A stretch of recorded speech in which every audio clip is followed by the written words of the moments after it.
Good morning and welcome to Varthamanam. ഇന്നത്തെ പ്രധാനപ്പെട്ട പത്രവാർത്തകൾ. ബലാക്കോട്ടിലെ air അറ്റാക്കിൽ വിമാനം അവിടെ ചെന്ന് ബോംബിട്ട് അതിൻ്റെ ഭാഗമായി കൊല ചെയ്യപ്പെട്ടവരെത്രയാണ്? അതേ സംബന്ധിച്ച് ധാരാളം തർക്കങ്ങൾ നിലനിൽക്കുമ്പോൾ ആദ്യം 350 അതിൽ തുടങ്ങി, ഒരു ഘട്ടത്തിൽ 500 വരെ പറഞ്ഞു. 350 തുടങ്ങി, പിന്നെ അത് പതുക്കെ താഴേക്ക് വന്ന് ഒടുവിൽ അമിത്ഷായാണ് പറഞ്ഞത് 250ഓളം ആളുകൾ കൊല ചെയ്യപ്പെട്ടു. അമിത്ഷായ്ക്ക് അത് പറയാനുള്ള അധികാരമില്ല. അത്തരം ഒരു വാർത്ത അദ്ദേഹത്തിന് ലഭിക്കാൻ അദ്ദേഹത്തിൻ്റെ പൊസിഷൻ വെച്ച് സാധ്യതയുമില്ല. പക്ഷേ അങ്ങനെയൊന്നുമല്ല. BJP ഭരിക്കുമ്പോൾ ആരും എന്തും പറഞ്ഞു കളയും. ഏതായാലും അതിന് കണക്കൊന്നുമില്ല എന്ന് ഇപ്പോൾ നമ്മുടെ പ്രതിരോധ മന്ത്രി തന്നെ പറഞ്ഞിരിക്കുന്നു. മരിച്ചവരുടെ കണക്ക് ഞങ്ങളുടെ കയ്യിലില്ല. അക്ഷരാർത്ഥത്തിൽ ആ കണക്ക് ഉള്ളി തൊലിച്ചതുപോലെയായി എന്ന അത്ഭുതമാണ് സംഭവിച്ചത്. ആരുടെ കയ്യിലും ഒരു കണക്കുമില്ല, വെറുതെ അടിക്കുകയായിരുന്നു. പ്രതിരോധ മന്ത്രി നിർമ്മല സീതാരാമനാണ് ആ തർക്കത്തിന് വിരാമമിട്ടത്. ആരുടെ കയ്യിലും കണക്കില്ല. വാർത്ത ദേശാഭിമാനി നമുക്ക് ഒന്നാം പുറത്ത് തരുന്നു.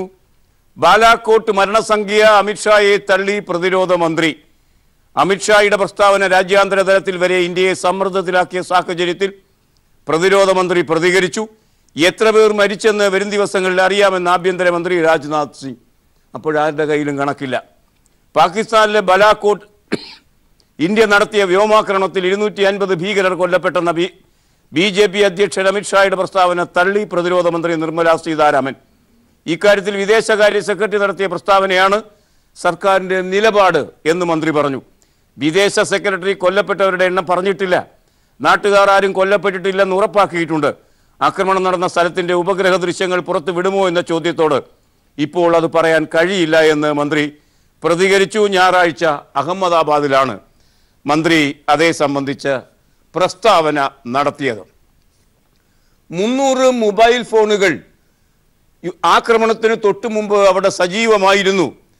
ഒരു തീവ്രവാദിക്ക് ഒരു മൊബൈൽ ഫോൺ എന്ന ക്രമത്തിൽ 300 പേർ അവിടെ ഉണ്ടാകാം എന്ന കണക്കാണ് ആദ്യം പറഞ്ഞത്. പക്ഷേ അത് ദേശീയ സുരക്ഷാ ഉപദേഷ്ടാവ് അജിത് ഡോവലിൻ്റെ NTRO എന്ന സംഘടന നൽകിയതാണ് ഈ 300 സെൽഫോണിൻ്റെ കണക്ക്. അങ്ങേയറ്റം അവിശ്വസനീയമായൊരു കണക്കാണത്. കാരണം വിശ്വസിക്കാൻ കൊള്ളാത്തയാളാണ് ഈ അജിത് ഡോവൽ എന്ന് പലവരും അദ്ദേഹം തെളിയിച്ചിട്ടുണ്ട്. അതുകൊണ്ട് ആ കണക്ക് നമുക്ക് കണക്കിലെടുക്കേണ്ടതില്ല. ചുരുക്കത്തിൽ കണക്കില്ല. എത്ര പേർ മരിച്ചു എന്ന് ചോദിച്ചാൽ എന്ന് പറയാമെന്നല്ലാതെ വായാടിയായ അമിത്ഷാ പറയുന്നത് പോലെ ഒന്നും സംഭവിച്ചിട്ടില്ല എന്ന് അവരുടെ തന്നെ നേതാവ് സീതാരാമൻ പറഞ്ഞു. ചുരുക്കത്തിൽ ആദ്യം 350, പിന്നെ 300, പിന്നെ 250. ഇപ്പോൾ ഒന്നുമില്ല. ആ അർത്ഥത്തിൽ നാണം കെട്ട് നിൽക്കുന്നു അതേ സംബന്ധിച്ച കണക്കിൻ്റെ പട്ടിക. ഇന്ന് ലഭിക്കുന്ന ഒരു നല്ല വാർത്ത, പാകിസ്ഥാൻ ഭീകരവാദത്തിനെതിരെ നടപടി കൈക്കൊള്ളുന്നു. അസർ ഉടൻ അറസ്റ്റിലായേക്കും. സഹോദരങ്ങൾ കസ്റ്റഡിയിൽ. ജെയ്ഷെ തലവൻ മസൂദ് അസറിന്റെ സഹോദരൻ അബ്ദുൾ റൌഫ് അസ്ഗർ കരുതൽ കസ്റ്റഡിയിൽ എടുത്തതായി പാക് ആഭ്യന്തര മന്ത്രാലയം അറിയിച്ചു. അസറിന്റെ ഭാര്യ സഹോദരൻ ഹമദ് അസറിനെയും കസ്റ്റഡിയിൽ എടുത്തിട്ടുണ്ട്. നിരോധിത സംഘടനയിലെ 44 നേതാക്കൾക്കൊപ്പമാണ് റൌഫിനെയും ഹമദിനെയും കസ്റ്റഡിയിൽ എടുത്തത് എന്ന് ഈ വാർത്ത നമ്മോട് പറയുന്നു. ജമായത്തെ ഉദ്ദവ എന്ന സംഘടനയെ നിരോധിച്ച കാര്യവും ഇപ്പോൾ പറയുന്നു. ഇത് നല്ല കാര്യമാണ്. പക്ഷേ ഇതാദ്യമല്ല പാകിസ്ഥാൻ ചെയ്യുന്നത്. നമുക്കറിയാം 2008 ബോംബെ ഭീകരവാദ ആക്രമണം അതായിരുന്നു വലിയ ആക്രമണങ്ങളിലൊന്ന്. ആ ആക്രമണത്തെ സംബന്ധിച്ചിടത്തോളം അന്ന് പാകിസ്ഥാൻ ചില നടപടികൾ സ്വീകരിച്ചിരുന്നു. ഭീകരാക്രമണത്തിന് ശേഷം ജമായത്തെ ഉദ്ദവ എന്ന സംഘടനയെ അവർ സ്ക്രീൻ ചെയ്തിരുന്നു. ഇപ്പോഴത്തെ പോലെ അതിൻ്റെ നേതാവ് ഹാഫിസ് സയ്യിദിനെ പ്രതിയാക്കി കേസെടുത്തിരുന്നു അന്ന്. അതുകൊണ്ടും തീർന്നില്ല, ഹാഫിസ് സയ്യിദിനെ വീട്ടുതടങ്കലിലാക്കിയിരുന്നു. ഇതൊക്കെ 2008 ചെയ്തു കഴിഞ്ഞ കാര്യമാണ്. എന്നിട്ടോ അവിടുത്തെ സുപ്രീം കോടതി അയാളെ വെറുതെ വിട്ടു. വേണ്ടുവണ്ണം തെളിവില്ല എന്നതുകൊണ്ട്. അതുകൊണ്ട് ഇപ്പോൾ ഈ ചെയ്യുന്നതൊന്നും ആദ്യമായി ചെയ്യുന്നതല്ല. പണ്ടും കോൺഗ്രസ് ഭരിക്കുമ്പോഴും ചെയ്തതാണ്, ചെയ്യാൻ നിർബന്ധിതമായതാണ് പാകിസ്ഥാൻ. പക്ഷേ പാകിസ്ഥാനിലെ നടപടികൾ പാകിസ്ഥാനിൽ തന്നെ അസ്തമിക്കുന്ന ഒരവസ്ഥയാണ് നമുക്ക് കാണാൻ കഴിയുന്നത്. യുദ്ധത്തിൻ്റെ വലിയ ഒരു ഹിസ്റ്റീരിയ, വലിയ ഒരു ഞരമ്പ് രോഗം അങ്ങോട്ട് ഒരു പ്രഹേളിക പടർത്തി ഈ തെരഞ്ഞെടുപ്പിൽ വിജയിച്ചു കളയാം, ചില യുദ്ധത്തിൻ്റെ നായകനാണ് താൻ എന്ന നിലയ്ക്ക് അവതരിപ്പിച്ച് മോദി തെരഞ്ഞെടുപ്പിനെ നേരിടുകയാണ്. 5 വർഷം കഴിയുമ്പോൾ എടുത്തു പറയാൻ ജനോപകാരപ്രദമായ ഒരൊറ്റ കാര്യമില്ല. കള്ളങ്ങളല്ലാതെ ഒരൊറ്റ കാര്യവും ചെയ്യാതെ കോർപ്പറേറ്റുകൾക്ക് വാരി വാരി കോരിക്കൊടുത്ത പ്രധാനമന്ത്രി തെരഞ്ഞെടുപ്പിൻ്റെ പൊതുപശ്ചാത്തലത്തിൽ ഇങ്ങനെ നിൽക്കുകയാണ്, അന്തം വിട്ട് നിൽക്കുകയാണ്. ഒടുവിൽ അഭയം യുദ്ധമോ യുദ്ധഭീഷണിയോ ആണ്. ആരാണ് പുൽവാമയിൽ ഇതൊക്കെ ചെയ്തത്, പുൽവാമയിൽ സംഘടിപ്പിച്ചതെന്ന് നമുക്കറിയില്ല. പണം കൊടുത്താൽ ഏത് ഭീകരവാദിയും ഏത് ഭീകരവാദ പ്രവർത്തനവും നടത്തും. അതാണ് ഭീകരവാദത്തിൻ്റെ ഒരു സിദ്ധാന്തം. അതുകൊണ്ട് ആര് പണം കൊടുത്ത് പുൽവാമയിൽ അത് സംഘടിപ്പിച്ചു എന്ന് നമുക്കിപ്പോഴറിയില്ല. അതൊക്കെ വൈകാതെ പുറത്തേക്ക് വരും. വിശ്വസിക്കാൻ കൊള്ളില്ല ഭരിക്കുന്നവരെ എന്ന് മാത്രമേ അറിയൂ ഇതപര്യന്തമുള്ള അനുഭവത്തിൽ. അതുകൊണ്ട് ആ പശ്ചാത്തലത്തെ മുതലെടുത്ത് വലിയൊരു യുദ്ധഭീഷണി ഉണ്ടാക്കി യുദ്ധധീരൻ, ഹീറോ ഓഫ് വാർ ആയി മാറാനാണ് നരേന്ദ്രമോദി ശ്രമിക്കുന്നത്. അതിൻ്റെ ഏറ്റവും നല്ല ഉദാഹരണം സംഘപരിവാര പത്രമായ ജന്മഭൂമിയുടെ ലീഡ് വാർത്ത തന്നെ കാണുക. മോദിയുടെ ഒരു പ്രസംഗം കേൾക്കാൻ ഇമ്പമുള്ളതാണ്. ഭീകരരെ വീടുകളിൽ കയറി കൊല്ലും. ഒരു പ്രധാനമന്ത്രിയുടെ ഭാഷയാണ്. എന്തൊരു നയതന്ത്രമാണ് ഈ മനുഷ്യന്. ഭീകരരെ വീട്ടിൽ കയറി കൊല്ലും മോദി പറയുകയാണ്. കൊല്ലും എന്നൊക്കെ ഉള്ള വാക്ക് ഈ ലീഡ് വാർത്തയിൽ കൊണ്ടുവരുന്ന ജന്മഭൂമി എന്ന പത്രത്തിൻ്റെ സംവേദനശീലവും അതിൻ്റെ നിലവാരവും ഈ വാക്കിൽ തന്നെ, കൊല്ലുമെന്നുള്ള വാക്ക് നേരെ ഇങ്ങ് കൊണ്ടുവരികയാണ് ലീഡ് വാർത്തയിൽ. ഭീകരരെ അവരുടെ വീടുകളിൽ കടന്നു കയറി വധിക്കുന്നതിലാണ് തനിക്ക് വിശ്വാസമെന്ന് നരേന്ദ്രമോദി പറഞ്ഞിരിക്കുന്നു. ഇന്ത്യയിൽ ഭീകരാക്രമണം നടത്തുന്നവർ ഭൂമിയിലെ ഏതു മാളങ്ങളിൽ ഒളിച്ചാലും കണ്ടെത്തി അവരെ നശിപ്പിക്കുക തന്നെ ചെയ്യും. ഗുജറാത്തിലെ വസ്ത്രാളിൽ കൂറ്റൻ സമ്മേളനത്തെ അഭിസംബോധന ചെയ്ത് സംസാരിക്കുകയായിരുന്നു അദ്ദേഹം. എവിടെ പോയാലും പിടിച്ചു കൊല്ലും എന്നാണ് പറയുന്നത്. നാം നമ്മുടെ സായുധ സേനകളെ വിശ്വസിക്കും, അത് തികച്ചും സ്വാഭാവികമാണ്. നമ്മുടെ സൈന്യത്തിൽ നമുക്ക് അഭിമാനമുണ്ട്. എങ്കിലും ചിലർ നമ്മുടെ സൈന്യത്തെ ചോദ്യം ചെയ്തുകൊണ്ടേയിരിക്കും. വ്യോമസേനയുടെ തിരിച്ചടിയിൽ സംശയം പ്രകടിപ്പിക്കുന്ന ചില പ്രതിപക്ഷ പാർട്ടികളെ പരാമർശിച്ച് മോദി പറഞ്ഞു, വരൂ നമുക്കൊന്നിച്ചു നിന്ന് മോദിയെ തകർക്കാമെന്നാണ് പ്രതിപക്ഷത്തിൻ്റെ മന്ത്രം. നമുക്കൊന്നിച്ചു നിന്ന് ഭീകരതയെ തകർക്കാമെന്നാണ് നമ്മുടെ രാജ്യത്തിൻ്റെ മന്ത്രം. ഭീകരതയെ അവയുടെ പ്രഭവ കേന്ദ്രത്തിൽ തന്നെ തകർക്കണം മോദി പറയുകയാണ്. മോദി തന്നെ അങ്ങനെ വിളിച്ചു പറഞ്ഞുകൊണ്ടിരിക്കും മോദി മോദി എന്ന്. മറ്റാരും പഴയതുപോലെ ഏറ്റുപറയാനില്ലാത്തത് കൊണ്ടാകണം അവരെ ചുറ്റിപ്പറ്റി, പ്രതിപക്ഷത്തെ ചുറ്റിപ്പറ്റി മോദിയുടെ തന്ത്രം അതാണ് എന്ന് മോദി തന്നെ പറയുന്നു. എന്തൊരു നാണം കെട്ട അവസ്ഥയാണ്, എന്തൊരു തരം താണ ഭാഷയാണ്. ഇതൊക്കെയാണ് ഇന്ത്യൻ പ്രധാനമന്ത്രി യുദ്ധഭീഷണി പ്രചരിപ്പിച്ചുകൊണ്ട് തെരഞ്ഞെടുപ്പിൽ വിജയിക്കാൻ ശ്രമിക്കുന്ന ഒരു ചിത്രം നമുക്ക് അവരുടെ പത്രം തന്നെ വരച്ചു കാട്ടുന്നത്.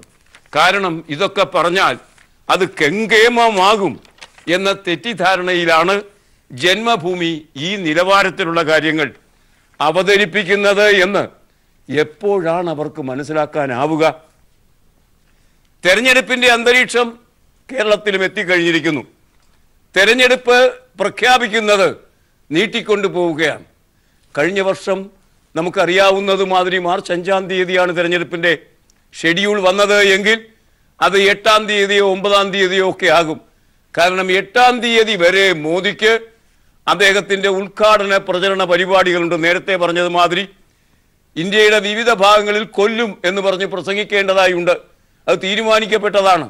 അതുകൊണ്ട് പ്രധാനമന്ത്രിയുടെ സൗകര്യത്തിന് അതെല്ലാം തീരുമാനിക്കുന്ന സൗകര്യം വെച്ചുകൊണ്ടാണ് തെരഞ്ഞെടുപ്പ് കമ്മീഷൻ പ്രവർത്തിക്കുന്നത്. അതിപ്പോഴല്ല, നമുക്ക് ഗുജറാത്ത് തെരഞ്ഞെടുപ്പിൻ്റെ ഘട്ടത്തിലും അത് കണ്ടതാണല്ലോ. ആ അർത്ഥത്തിൽ 5-ാം തീയതി 8-ാം തീയതിയോ 9-ാം തീയതിയോ ഒക്കെയാകും മോദിയുടെ പരിപാടി കഴിഞ്ഞതിന് ശേഷമേ തെരഞ്ഞെടുപ്പ് കമ്മീഷൻ ഇടപെടാൻ സാധ്യതയുള്ളൂ. ആ അവസ്ഥയാണ് ഇപ്പോൾ ഇന്ത്യക്കുള്ള പരിതാപകരമായ അവസ്ഥ.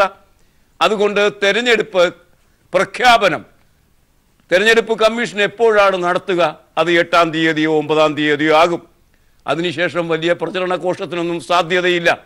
അനുദിനം പടങ്ങൾ, ഒരാളുടെ പടം അച്ചടിച്ച് അയാൾക്ക് തന്നെ മതിവരാത്ത അവസ്ഥയായിരിക്കുന്നു ഇന്ത്യയിൽ ഇപ്പോൾ. അത് ഈ 8-ാം തീയതി കഴിഞ്ഞാൽ സാധ്യമല്ലാതെ വരും. മാതൃഭൂമിയുടെ 1-ാം പുറം കേരളത്തിലെ തെരഞ്ഞെടുപ്പിന്റെ വിശേഷം പറയുന്നു. CPM-ന്റെ പട്ടികയായി പി കരുണാകരനൊഴികെ സിറ്റിംഗ് MP-മാർ മത്സരിക്കും. കാസർഗോഡ് സതീഷ് ചന്ദ്രനായിരിക്കും സ്ഥാനാർത്ഥി. MLA-മാരായ ആരിഫ് ആലപ്പുഴയിലും പ്രദീപ് കുമാർ കോഴിക്കോടും ജനവിധി തേടും. JDS-ന് സീറ്റില്ല. സിറ്റിംഗ് MP-മാരിൽ കാസർഗോഡ് പി കരുണാകരൻ ഒഴികെ മറ്റുള്ളവരെ ഉൾപ്പെടുത്തി ലോക്സഭാ തെരഞ്ഞെടുപ്പിനുള്ള CPM സ്ഥാനാർത്ഥി പട്ടികയ്ക്ക് ഏകദേശ രൂപമായി.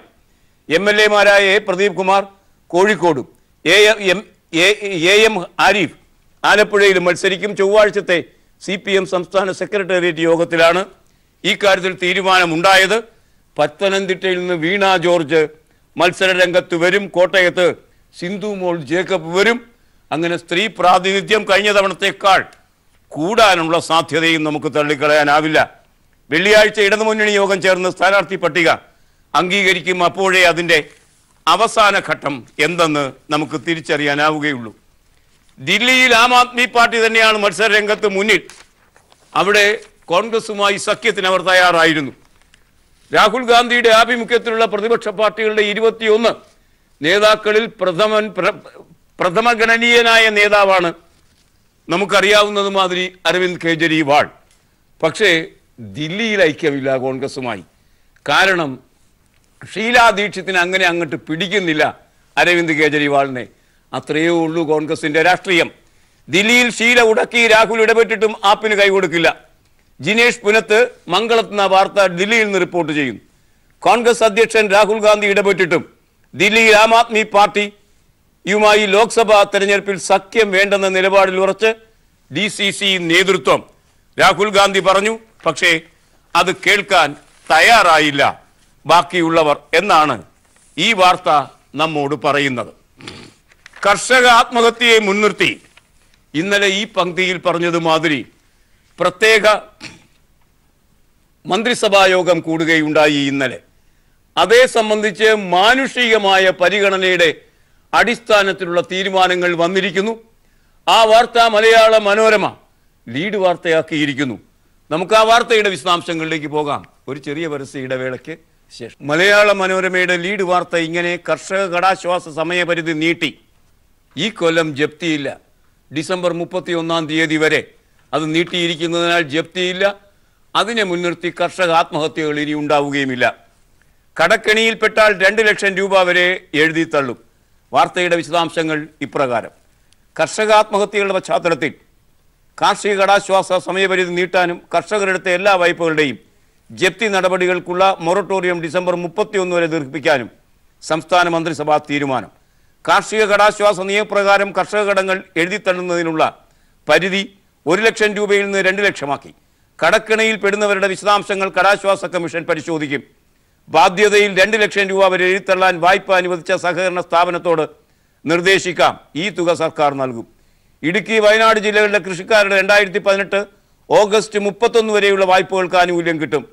മറ്റ് ജില്ലകൾ 2014 മാർച്ച് 31 വരെയുള്ള വായ്പകൾക്കും ആനുകൂല്യമുണ്ടാകും.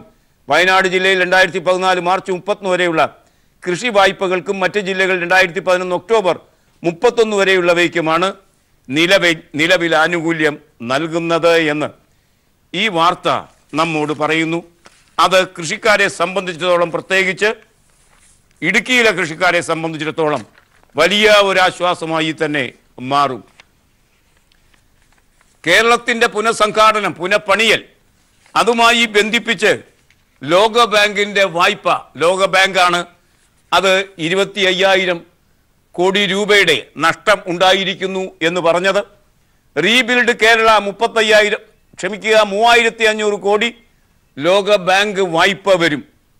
സിറാജ് എന്ന പത്രം അവസാന പുറത്ത വാർത്ത തരുന്നു. അതിങ്ങനെ: പ്രളയാനന്തരം കേരളത്തിൻ്റെ പുനർനിർമ്മാണത്തിനുള്ള സർക്കാർ പദ്ധതിയായ റീബിൽഡ് കേരള ഇനിഷ്യേറ്റീവിനായി 3,500 കോടി രൂപ ലോകബാങ്കിൽ നിന്ന് വായ്പയെടുക്കാൻ മന്ത്രിസഭാ യോഗത്തിൻ്റെ അനുമതി. 70:30 അനുപാതത്തിലാകും വായ്പ ലഭ്യമാക്കുക. ലോകബാങ്ക് 3,500 കോടി രൂപ ലഭ്യമാക്കുമ്പോൾ പദ്ധതി പ്രവർത്തനത്തിനായി ആകെ 5,000 കോടിയിലധികം രൂപ കേരളത്തിന് ഉപയോഗിക്കാനാകും. അത് കേരളത്തിൻ്റെ പുനർനിർമ്മാണ പ്രക്രിയയിൽ ആശ്വാസമായി മാറുകയും ചെയ്യും. അമേരിക്ക ഇന്ത്യക്കുള്ള വ്യാപാര ഇളവുകൾ പിൻവലിച്ച വാർത്തയും അതേ പേജിൽ നമുക്ക് സിറാജ് തരുന്നു. വ്യാപാര ഇളവുകൾ പിൻവലിച്ച US നടപടി ഇന്ത്യയെ ബാധിക്കില്ല എന്ന് ഇന്ത്യക്കുള്ള വ്യാപാര ഇളവുകൾ പിൻവലിച്ച US നടപടി ഇന്ത്യയെ ബാധിക്കില്ല എന്ന് കേന്ദ്ര സർക്കാരിലെ ഉന്നത ഉദ്യോഗസ്ഥൻ. ഇന്ത്യയിൽ നിന്നുള്ള $560 കോടി വരെ മൂല്യം വരുന്ന ഉൽപ്പന്നങ്ങൾക്ക് മേൽ തീരുവ ചുമത്തില്ലെന്ന ഇളവാണ് അമേരിക്ക പിൻവലിച്ചിരിക്കുന്നത്. ഇന്ത്യൻ വിപണിയിൽ വേണ്ടത്ര അവസരം ലഭിക്കുന്നില്ല എന്ന് ചൂണ്ടിക്കാട്ടിയാണ് അമേരിക്കയുടെ നീക്കം. അത് ഇന്ത്യയെ കടുത്ത രീതിയിൽ ബാധിക്കില്ല എന്ന നിലപാടാണ് അക്കാര്യത്തിൽ ഇന്ത്യ കൈക്കൊണ്ടിരിക്കുന്നത്. ലോകത്തിലെ ഏറ്റവും മലിനീകൃതമായ നഗരങ്ങൾ സ്ഥിതി ചെയ്യുന്നത് എവിടെയെന്ന് ചോദിച്ചാൽ അത് അന്വേഷിക്കാൻ ആളെയൊന്നും അയക്കേണ്ടതില്ല, അത് ഇന്ത്യയിൽ തന്നെയാണ്. ലോകത്തിലെ 10 നഗരങ്ങളിൽ അങ്ങനെ പട്ടിക തയ്യാറാക്കിയപ്പോൾ 7 നഗരങ്ങളും മാലിന്യപൂർണമായ 7 നഗരങ്ങളും ഇന്ത്യയിൽ തന്നെയാണ്. ദീപിക എന്ന പത്രം അത് 1-ാം പേജിൽ തരുന്നു. 10-ൽ 7 ലോകത്തിലെ ഏറ്റവും വായു മലിനീകരണമുള്ള 10 നഗരങ്ങളിൽ 7ഉം ഇന്ത്യയിലാണുള്ളത് എന്ന ഒരു നാണംകെട്ട വാർത്തയാണ് നമുക്ക് ലഭിക്കുന്നത്. ഗുരുഗ്രാമിന് നാണംകെട്ട 1-ാം സ്ഥാനം ഈ കാര്യത്തിൽ. വാർത്തയുടെ വിശദാംശങ്ങൾ ഇങ്ങനെയാണ്. ലോകത്തിലെ ഏറ്റവും കൂടുതൽ വായു മലിനീകരണമുള്ള 10 നഗരങ്ങളിൽ 7ഉം ഇന്ത്യയിലെന്ന് പഠന റിപ്പോർട്ട്. ദില്ലിയുടെ പരിസര നഗരമായ ഗുരുഗ്രാമാണ് മലിനീകരണ തോതിൽ ലോകത്ത് 1-ാം സ്ഥാനത്ത്. IQ എയർ വിഷ്വലും ഗ്രീൻ പീസ് എന്ന NGOയും ചേർന്ന് നടത്തിയ പഠനത്തിലാണ് ഈ വിവരങ്ങൾ. ലോകത്തെ ഏറ്റവും മലിനീകരണമുള്ള 30 നഗരങ്ങൾ എടുത്താൽ അതിൽ 22ഉം ഇന്ത്യയിലാണെന്നും റിപ്പോർട്ടിൽ പറയുന്നു. മലിനീകരണ തോതിൽ 2-ാം സ്ഥാനത്തുള്ളത് ഗാസിയാബാദാണ്. ഫരീദാബാദ്, ഭിവാണ്ടി, നോയിഡ, പാറ്റ്ന, ലക്നോ എന്നീ ആദ്യ 10 നഗരങ്ങളിൽ പെടുന്നു. ചൈനയിലെ ഹോട്ടാനും പാകിസ്ഥാനിലെ ലാഹോർ, ഫൈസലാബാദ് എന്നീ നഗരങ്ങളും 10-ൽ ഉൾപ്പെട്ടിട്ടുണ്ട്. ദില്ലി ഈ പട്ടികയിൽ 11-ാം സ്ഥാനത്താണ്, 10-ൽ പെട്ടിട്ടില്ല എന്നും ഈ വാർത്ത നമ്മോട് പറയും. ബാബറി മസ്ജിദ് കേസിൽ ഇന്ന് സുപ്രീം കോടതി ആ കേസ് പരിഗണിക്കുന്നു എന്ന് മാത്രമല്ല, ആ കേസിൽ സുപ്രീം കോടതി അതിൻ്റെ നിലപാട് വ്യക്തമാക്കും. നിലപാട് എന്ന് പറഞ്ഞാൽ ഈ ഭൂമി തർക്കത്തിൽ മധ്യസ്ഥത വഹിക്കണമോ വേണ്ടയോ എന്ന നിലപാട്. മിക്കവാറും മധ്യസ്ഥത വഹിക്കുക എന്നിടത്തേക്കായിരിക്കും എത്തുക. അങ്ങനെയാണെങ്കിൽ ആ കേസ് പെട്ടെന്ന് തീരാനുള്ള സാധ്യതയും തള്ളിക്കളയാനാകില്ല. ബാബറി ഭൂമി തർക്കത്തിൽ മധ്യസ്ഥത സുപ്രീം കോടതി ഇന്ന് ഉത്തരവിട്ടേക്കും. ബാബറി ഭൂമിക്കായുള്ള തർക്കത്തിൽ സിവിൽ നടപടി ക്രമം 89-ാം വകുപ്പ് പ്രകാരം അധികാരമുപയോഗിച്ച് മധ്യസ്ഥതയ്ക്ക് മേൽനോട്ടം വഹിക്കുന്ന കാര്യത്തിൽ ചീഫ് ജസ്റ്റിസ് അധ്യക്ഷനായ സുപ്രീം കോടതി ബെഞ്ച് ബുധനാഴ്ച ഉത്തരവ് പുറപ്പെടുവിച്ചേക്കും. മധ്യസ്ഥതയ്ക്ക് 1% അവസരമുണ്ടെങ്കിൽ അക്കാര്യം പരിശോധിക്കണമെന്നാവശ്യപ്പെട്ട് സുപ്രീം കോടതി അതിനായി 8 ആഴ്ച സമയം അനുവദിച്ചിട്ടുണ്ട്. അതേസമയം ഇന്ന് സുപ്രീം കോടതിയിൽ റാഫേൽ കേസുമായി ബന്ധിപ്പിച്ച് നൽകിയിട്ടുള്ള പുനഃപരിശോധനാ ഹർജികൾ അത് കോടതി ഇന്ന് പരിഗണിക്കുന്നു എന്ന വാർത്തയും പത്രലോകം തരുന്നു.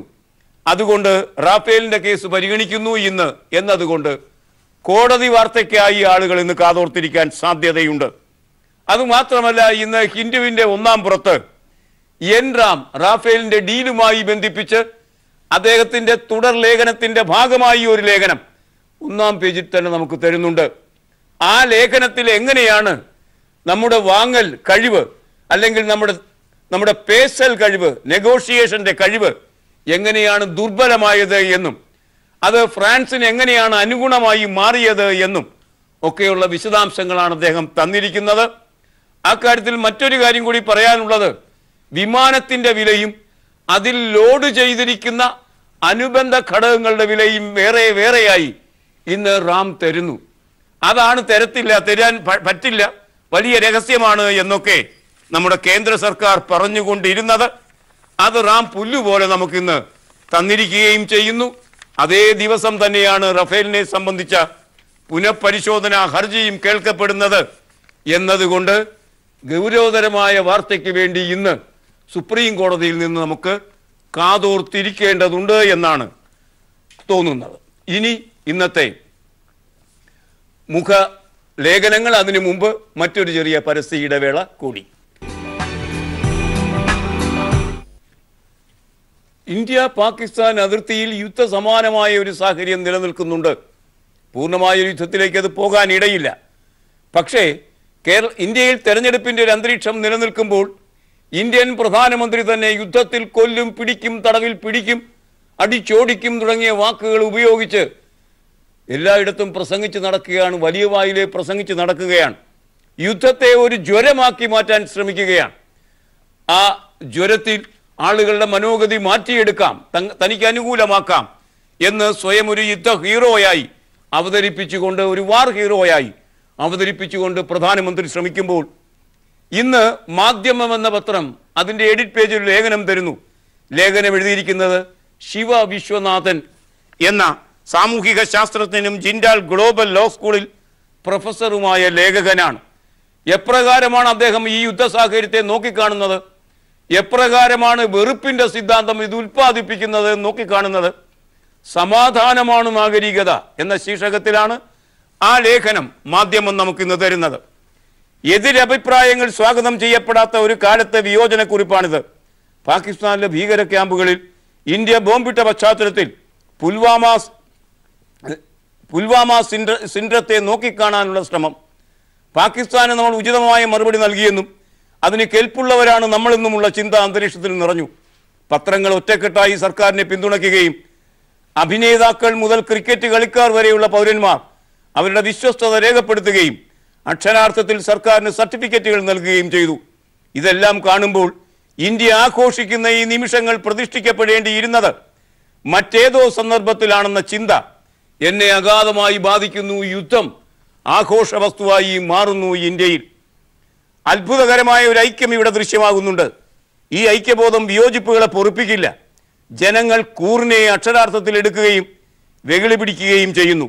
വളരെ കാലമായി നിലനിൽക്കുന്ന ഒരു ബേക്കറിയുടെ പേരിൽ നിന്ന് കറാച്ചി എന്ന പദം നീക്കം ചെയ്യാനായി അതിനെ ആക്രമിക്കുന്നു.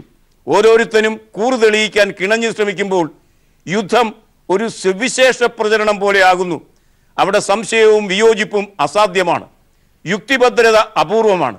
ബഹുസ്വരത ഒരു വിദൂര സാധ്യത മാത്രമാണ്. യുദ്ധം എന്താണ് അനുഭവിപ്പിക്കുന്നത്?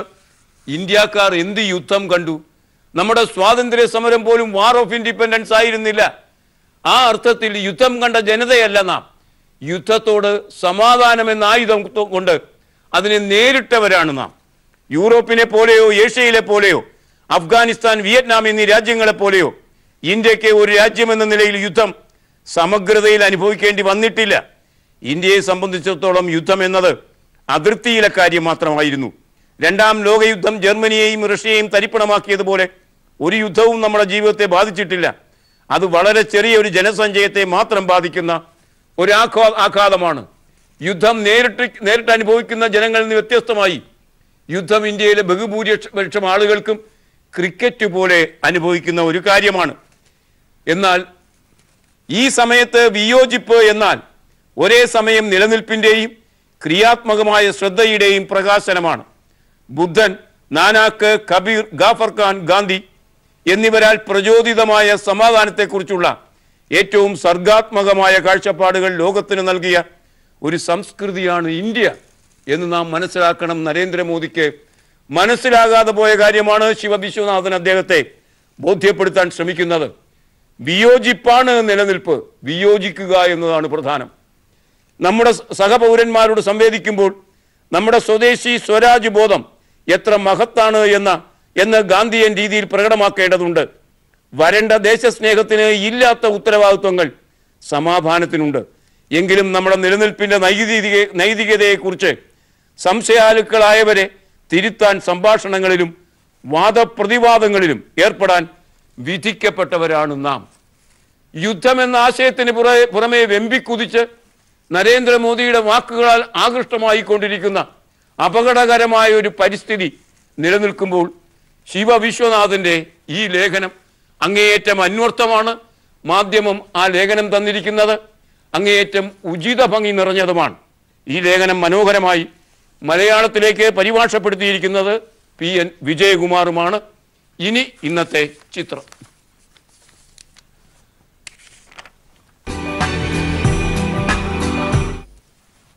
കാഴ്ച കുറഞ്ഞവർ കണ്ണടകൾ ഇടയ്ക്കിടെ പരിശോധിക്കുന്നത് നല്ലതാണ്. അഥവാ അവരുടെ കാഴ്ചയ്ക്ക് മാറ്റം വരും, ഭ്രംശം സംഭവിക്കും. ഈ ചിത്രം കാണുക. ഇത് കണ്ണട പരിശോധനയിൽ ഏർപ്പെട്ടിരിക്കുന്ന കേരളത്തിലെ ഏറ്റവും പ്രായം കൂടിയ ഉന്നതനായ നേതാവ് VS അച്യുതാനന്ദനാണ്. തിരുവനന്തപുരം സെക്രട്ടേറിയറ്റിന് മുന്നിലുള്ള കണ്ണടക്കടയിൽ നിന്നുള്ള ഈ ദൃശ്യം മാതൃഭൂമി നഗരംപുറമാണ് ഇന്ന് നമുക്ക് തന്നിരിക്കുന്നത്. ഈ ദൃശ്യത്തോട് ഇന്നത്തെ വർത്തമാനം സമാപിക്കുകയാണ്. Nice day, good bye.